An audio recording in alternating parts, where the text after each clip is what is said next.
कर्ज लेते समय लगता है बाद में आराम से भर देंगे, लेकिन ईएमआई शुरू होते ही पता चलता है कि सैलरी का आधा हिस्सा तो यही चला गया। फोन, बाइक या कोई भी चीज ईएमआई में लेना उस समय आसान लगता है, पर बाद में वही किश्तें सबसे बड़ी टेंशन बन जाती है। सबसे ज्यादा डर तब लगता है जब अनजान नंबर से कॉल आए। लगता है कहीं फिर से कलेक्शन वाला तो नहीं। कभी कभी तो फोन साइलेंट पर रख देता हूँ, क्योंकि हर कॉल बस ईएमआई की याद दिलाती है। कलेक्शन कॉल्स का इतना प्रेशर होता है कि इंसान अपनी असली जिंदगी जीना भूल जाता है।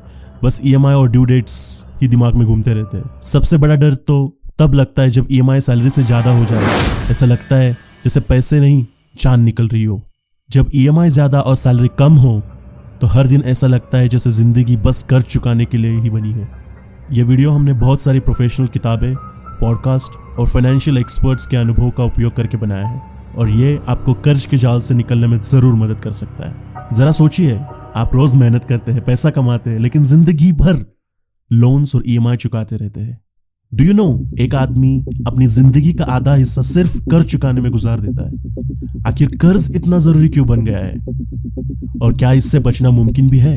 यह वीडियो उन लोगों के लिए है जो कर्ज के जाल में फंस चुके हैं, या फिर उन लोगों के लिए जो लोन लेने की सोच रहे हैं, और उनके लिए भी है जो अभी अभी कमाई शुरू कर रहे हैं। क्योंकि सही वक्त पर सही फाइनेंशियल कदम उठाना आपको कर्ज के ट्रैप से बचा भी सकता है और फाइनेंशियल फ्रीडम के रास्ते पे ले भी जा सकता है। इस वीडियो के आखिर तक आप जान जाएंगे कि कर्ज से कैसे बचा जा सकता है और कैसे इसे अपने फायदे के लिए इस्तेमाल किया जा सकता है। हम स्कूल में बहुत कुछ सीखते हैं, like formulas, grammar, history, mathematics, so on and so fourth. लेकिन क्या किसी ने ये सिखाया है कि पैसे कैसे कमाए, वो बचाए, बढ़ाए और डेब्ट ट्रैप से कैसे बच सके? यही तो असली लाइफ स्किल है। मनी मैनेजमेंट का मतलब रातों रात अमीर बनना नहीं है, बल्कि अपने पैसों पर कंट्रोल रखना है, ताकि पैसे आपको न चलाए, आप पैसे को चलाए। फर्स्ट थिंग फर्स्ट, अब बात करते हैं गुड लोन्स और बैड लोन्स की। हर लोन बुरा नहीं होता है, फर्क सिर्फ इतना है कि आप उसे क्यों और किस लिए ले रहे हैं। गुड लोन, अच्छा लोन वो होता है जो आपके फ्यूचर में आपके पैसे कमाने में मदद कर सके। मतलब ऐसा लोन जो आपकी वैल्यू बढ़ाए या आपको फाइनेंशियली स्ट्रांग बनाए, जैसे एजुकेशन लोन, पढ़ाई पूरी होने के बाद अच्छी नौकरी या इनकम मिल सकता है। बिजनेस लोन, आपका बिजनेस बढ़ाने या नया स्टार्टअप शुरू करने के लिए। होम लोन, क्योंकि घर की वैल्यू टाइम के साथ बढ़ती है और एक एसेट बन जाता है। सीधा मतलब गुड लोन वो है जो आपके लिए पैसा बनाए, न सिर्फ खर्च करवाए। Now will talk about bad loan, बुरा लोन। बैड लोन वो होता है जो सिर्फ आपकी ख्वाहिशें पूरी करने के लिए है, लेकिन आपके पैसे को कम करता है, जैसे क्रेडिट कार्ड से शॉपिंग करना, फोन या गाड़ी के लिए ईएमआई पर कर्ज लेना जब जरूरत न हो, या सिर्फ दिखावे के लिए उधार लेना। ऐसे लोन से आपकी इनकम नहीं बढ़ती, बस आपकी फाइनेंशियल टेंशन बढ़ती है। सिंपल फॉर्मूला याद रखिए, अगर लोन आपको पैसे कमाने में मदद कर रहा है तो वो गुड लोन है। अगर लोन आपको पैसे खर्च करवाने पे मजबूर कर रहा है तो वो बैड लोन है। दोस्तों, आपने नोटिस किया होगा कि आजकल हर चीज ईएमआई पे मिल जाती है। फोन चाहिए ईएमआई है, कार चाहिए ईएमआई है, इवन यहाँ तक कि लोग वेकेशंस पे भी ईएमआई पे जाते हैं। लेकिन क्या आपने कभी ये सोचा है कि लोग बैड लोन्स के ट्रैप में आखिर फंस कैसे जाते हैं? चलिए आज जानते हैं कि वो 5 बड़े रीजंस जिनकी वजह से हम फंस जाते हैं कर्ज के जाल में। फर्स्ट रीजन है शो ऑफ करने की आदत। बहुत लोग कर्ज इसलिए लेते ताकि अमीर दिख सके, ना कि अमीर बन सके। मोबाइल हो या कार, बस दूसरों को दिखाने के लिए खरीदी जाती है। यही सोशल प्रेशर हमें कर्ज की तरफ ढकेल देता है। फॉर एग्जाम्पल, 1 लाख का आईफोन बस इंस्टाग्राम पर फोटो डालने के लिए ईएमआई पर लेना क्लासिक बैड लोन मूव है। सेकेंड सबसे बड़ा इंपॉर्टेंट रीजन, खर्चों पे कंट्रोल न होना। अरे यार, बाद में भर दूंगा, ये सोच ही सबसे बड़ा ट्रैप है। लोग क्रेडिट कार्ड स्वाइप करते हैं और फिर बिल देखकर होश उड़ जाते हैं। फॉर एग्जाम्पल, रोज छोटे छोटे खर्च जैसे कपड़े, गिफ्ट्स, फूड, पेट्रोल धीरे धीरे बड़ा बिल बना देते हैं। तीसरा सबसे बड़ा रीजन, फाइनेंशियल नॉलेज की कमी। कई लोग समझते हैं कि क्रेडिट कार्ड पर मिनिमम पेमेंट कर देने से काम चल जाएगा, लेकिन असल में वो इंटरेस्ट का ट्रैप होता है। फॉर एग्जाम्पल, 10,000 रुपीज का आपका बिल है, आपने 500 रुपीज मिनिमम अमाउंट पे किया, बाकी 9,500 पर आपको इंटरेस्ट लगता है। फोर्थ ऑप्शन, इमोशनल या इम्पल्सिव शॉपिंग करना। कभी कभी हम बोर हो जाते हैं, उदास होते हैं और बोल देते हैं कि चलो आज कुछ खरीद लेते हैं। ये इमोशनल शॉपिंग है, थोड़ी देर उसका हमें डोपामिन रिलीज होता है, लेकिन लंबे वक्त की टेंशन दे जाता है। For example, bad day at work और फिर महंगा जैकेट खरीद लेना ऑफिस से बाहर, या फिर फोन खरीद लेना, या फिर कुछ भी ऐसी चीज खरीदना जिससे अपने को कोई भी लेना देना नहीं है, बस ऐसे ही हो जाते हैं, पैसे उड़ जाते हैं। नंबर 5, सेविंग न होना। कई लोग इमरजेंसी फंड नहीं बनाते हैं और जब मुश्किल आती है तो उन्हें पर्सनल लोन या फिर क्रेडिट कार्ड पर निर्भर रहना पड़ता है। यही बैड लोन की सबसे बड़ी वजह है। फॉर एग्जाम्पल, अचानक मेडिकल का बिल या फिर जॉब लॉस या फिर कोई भी ऐसी इमरजेंसी चीज़ जो हमने प्लान नहीं की थी, और फिर लोन ही एकमात्र रास्ता दिखाई देता है। तो ये 5 बड़े रीज़न है। तो अब तक हमने ये देखा कि गुड लोन क्या है और बैड लोन क्या है, और लोग लोन के ट्रैप में क्यों फंसते हैं। अब बात करते हैं असली सवाल की, कर्ज से छुटकारा कैसा पाया जा सके। सो पॉइंट नंबर 1, सच्चाई का सामना करें। अपने हर कर्ज की लिस्ट बनाएं। जिस चीज को आप देख नहीं रहे हैं उसे ठीक भी नहीं किया जा सकता। सबसे पहले अपना हर कर्ज लिखिए। क्रेडिट कार्ड का bill, personal loan, home loan या कार लोन, दोस्तों या परिवार से लिया हुआ उधार। साथ में लिखिए उनका इंटरेस्ट, ईएमआई और कितना किश्त बाकी है। जब पूरी तरह से तस्वीर साफ दिखती है तभी आप उस पर प्लान बना पाएंगे। सेकेंड ऑप्शन है स्नोबॉल या एवलॉन मेथड अपनाएं। ये 2 बहुत ही मशहूर तरीके हैं जिन्हें दुनिया भर के फाइनेंस एक्सपर्ट इस्तेमाल करते हैं। डेब्ट स्नोबॉल मेथड। सो ये मेथड में क्या किया जाता है कि अगर आपके पास मल्टीपल लोन्स है तो सबसे छोटा कर्ज आपको सबसे पहला चुकाना चाहिए। इससे जल्दी मोटिवेशन मिलता है और कॉन्फिडेंस भी बढ़ जाता है। फॉर एग्जाम्पल, आपके ऊपर 5,000 का ईएमआई है, 20,000 का है, 1 लाख का टोटल कर्ज है आपके पास, तो सबसे पहले 5,000 वाला चुकाए, उसके बाद 10,000 वाला, 20,000 वाला और फिर 1 लाख वाला। तो वो आपका छोटा विन जो है आपको बड़ा पुशअप दे के जाता है। सेकेंड ऑप्शन है डेप्थ एवलेंस मेथड। इसमें क्या किया जाता है कि सबसे ज्यादा इंटरेस्ट वाले लोन को सबसे पहले खत्म करना है। सबसे ज्यादा पैसे यहाँ पे बचते हैं, लेकिन यहाँ पे थोड़ा डिसिप्लिन होना बहुत जरूरी है। फॉर एग्जाम्पल, 36% इंटरेस्ट चार्ज करने वाले क्रेडिट कार्ड को पहला खत्म करना है, उसके बाद जो पर्सनल लोन्स, होम लोन्स जो आते हैं उन्हें खत्म करना है। तो सबसे पहला फर्स्ट थिंग फर्स्ट, हमें हमेशा हाई इंटरेस्ट लोन्स को खत्म करना है। नंबर 3, नए लोन लेना बंद कर दीजिए। ये जो साइकिल होता है उसे रोकना बहुत जरूरी है। सो नए लोन को बंद करना है। If you are in hole, stop digging. अब कोई नया ईएमआई नहीं, कोई नया क्रेडिट कार्ड नहीं, बाय नाउ पे लेटर बिल्कुल भी नहीं। लाइफस्टाइल खर्च थोड़ा कम करना होगा।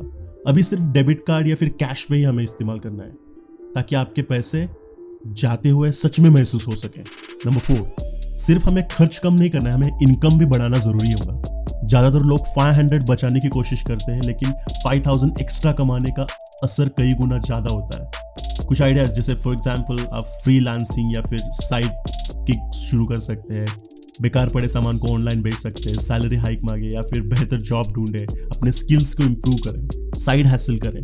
अगर आपकी इनकम कम है तो सिर्फ बचत से आप कर्ज से बाहर नहीं निकल सकते, आपको इनकम भी बढ़ाना होगा। नंबर 5, पेमेंट ऑटोमेट करें और प्लान पर टिके रहें। ईएमआई का ऑटो पे सेट करें, हर लोन को ट्रैक करें और एक्सेल शीट या एप्लीकेशंस यूज करें। हर बार एक कर्ज खत्म करने पर खुद को छोटा सा रिवॉर्ड्स दें ताकि हम मोटिवेट फील हो सके। नंबर 6, एक्स्ट्रा पेमेंट से पहले इमरजेंसी फंड जरूर बनाएं।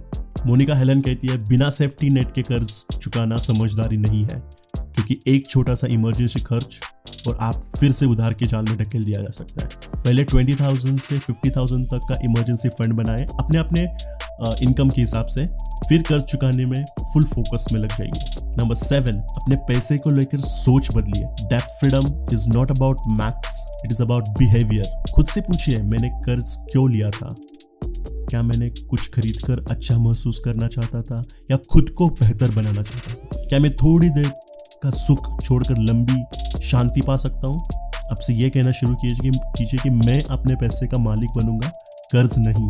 हर महीने अपने खर्च और लोन का रिव्यू करें। ईएमआई के लिए अलग बैंक अकाउंट रखें, सैलरी अकाउंट ही ऑटो ट्रांसफर करें। लाइफस्टाइल के लिए कभी भी क्रेडिट कार्ड का इस्तेमाल नहीं करें। हाई इंटरेस्ट लोन खत्म करने के बाद इन्वेस्टिंग शुरू करें। अब बात उन लोगों की करते हैं जो लोग अभी अभी जॉब शुरू कर रहे हैं, अपनी पहली सैलरी कमा रहे हैं। ये पार्ट आपके लिए बहुत इंपॉर्टेंट है, क्योंकि अगर शुरुआत में ही पैसे सही तरीके से मैनेज करना सीख लिए तो आगे जाके आप लोन की ज़रूरत नहीं पड़ेगी। नाउ ये सेक्शन में हम सीखेंगे कि 7 ऐसे शानदार तरीके, 7 स्मार्ट मनी मूव्स। अगर आपके पास कोई कर्ज नहीं है तो आपके लिए ये बेहद ज़रूरी सेक्शन होने वाला है। फर्स्ट, इमरजेंसी फंड बनाए। फ्यूचर लोन से बचने का सबसे आसान तरीका है इमरजेंसी फंड्स, और ये काफ़ी सारे फाइनेंशियल एक्सपर्ट्स का कहना है। इमरजेंसी फंड्स आपको कर्ज लेने से बचाता है। कम से कम 6 महीने का खर्च अलग से रखो, लिक्विड फंड या अलग सेविंग अकाउंट में रखो। नॉर्मल खर्चों के लिए इसे हाथ मत लगाना। अगर आपका खर्च 30,000 है तो आपके पास 1.8 लाख का इमरजेंसी सेविंग होना चाहिए। सेकेंड नंबर का ऑप्शन है सही इंश्योरेंस जरूरी है, क्योंकि इंश्योरेंस जरूरी है क्योंकि इंश्योरेंस बचत की रक्षा करता है और बढ़ाता भी है। फॉर एग्जाम्पल अगर डिपेंडेंस है तो टर्म इंश्योरेंस बहुत जरूरी है। खुद की हेल्थ इंश्योरेंस, चाहे कंपनी से हमें हेल्थ इंश्योरेंस मिल रहा है, फिर भी हमारा एक खुद का ऐसा स्ट्रॉन्ग हेल्थ इंश्योरेंस होना बहुत जरूरी है। और ये इन्वेस्टमेंट और इंश्योरेंस वाले ट्रैप से दूर रहिए। याद रखो, insurance is equal to protection, ना कि इन्वेस्टमेंट। थर्ड ऑप्शन है अर्ली इन्वेस्टमेंट शुरू करो। कंपाउंड इंटरेस्ट का जादू हर समय आपके साथ है। एक कहावत है, टाइम इन द मार्केट से हमेशा जीतता है। SIP शुरू करें, चाहे वो 1,000 की हो या 500 की। इंडेक्स फंड जैसे सिंपल ऑप्शंस चुनो। गोल्स के लिए इन्वेस्ट करो। जितना जल्दी हो सके उतना सेविंग के बारे में सोचो, तभी आपको फाइनेंशियल फ्रीडम मिलेगी। नंबर 4, इनकम का बजट बनाओ, क्योंकि बिना प्लान का पैसा गायब हो जाता है। Use 50-30-20 rule. 50% अपने नीड पे खर्च करो, फॉर एग्जाम्पल घर का खाना, बिल्स, जो इंपॉर्टेंट चीज़ें हैं उस पर स्पेंड कीजिए। 30% जो है अपने वॉन्ट्स पे कीजिए, फॉर एग्जाम्पल मूवी है, आउटिंग है, शॉपिंग है। और 20% जो है आपके सेविंग्स और इन्वेस्टमेंट पे खर्चा होना जरूरी है। और ये बहुत ही इफेक्टिव मेथड है। इससे आप बैलेंस में रहेंगे, डेट फ्री भी रहेंगे और लाइफ टाइम एंजॉय करेंगे। Number 5, credit card smartly use कीजिए। क्रेडिट कार्ड एक हथियार है। हर महीने पूरा बिल ऑन टाइम चुकाओ। उतना ही खर्च करो जितना अगले महीने भर सको। अननेसेसरी शॉपिंग से बचे। पैसे की समझ बढ़ाते रखो। ये बैड लोन से बचने की सबसे बड़ी पावर है।